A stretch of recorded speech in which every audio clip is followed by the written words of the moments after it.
right now we're talking about making solid contact with the ball exactly when you want to make contact, but that rarely happens.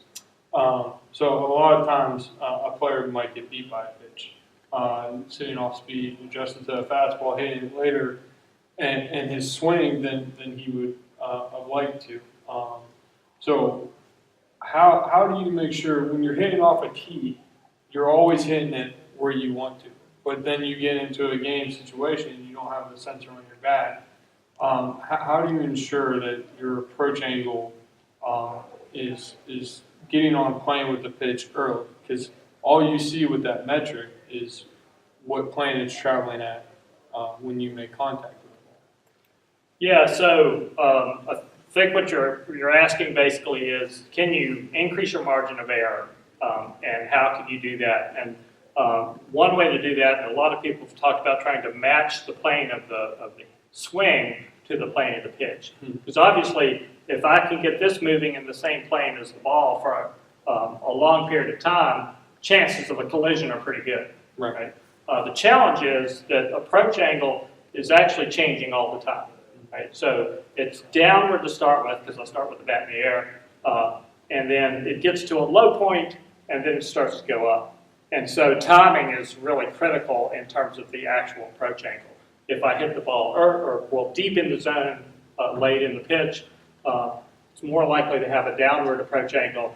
If I pull it, it's more likely to be past center and more moving up, so it's more likely to be a positive approach angle. So timing is really key to that, but to increase my chances, like you were asking, I can try to get my bat to get down into a hitting position early and try to ride that for a longer period of time or a longer distance, and just try to match the ball a little bit better, give myself an increased chance. Right.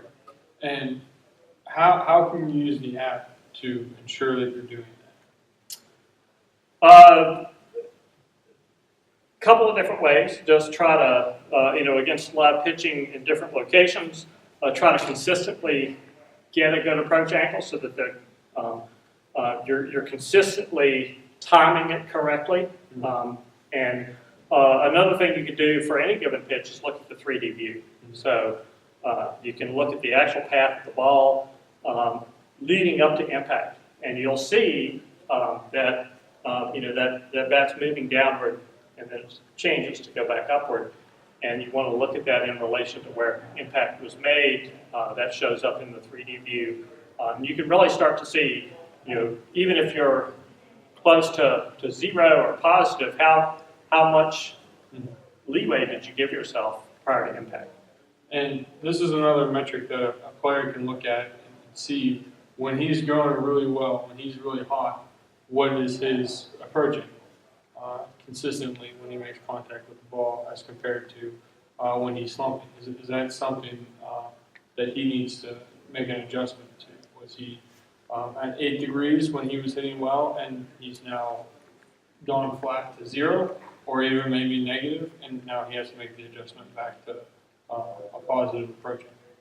Yeah, and that's as much, like I said, a timing issue, so it may be just an adjustment of timing to get that approach angle shifted one way or the other.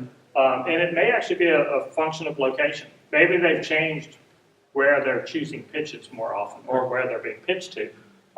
Because a low pitch, I'm going to have more of a change in approach angle as opposed to a high pitch where I can get on plane and ride that plane a little longer.